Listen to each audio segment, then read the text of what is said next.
Thank you for watching the Getting Started with Docker course. In this course, we covered how to install and configure Docker on our machines, how to interact with Docker, what all the configuration options are in the Docker file, what all the main command line options for Docker are, how to let Visual Studio create a Docker file for us, and how to build our own Docker file for an ASP.NET Core project with unit tests. That's a lot, especially for just getting started.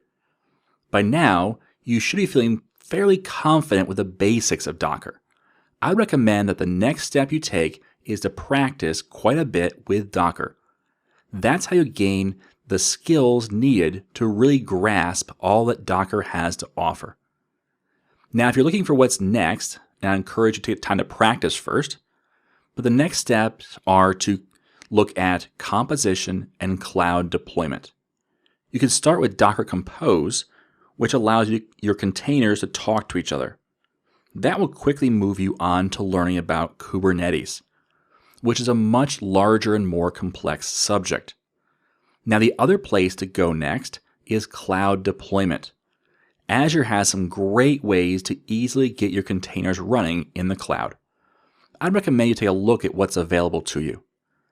Now, no matter what you do next, I hope that you start incorporating Docker into more of your development process. I know it will make an improvement in your development and your deployment skills.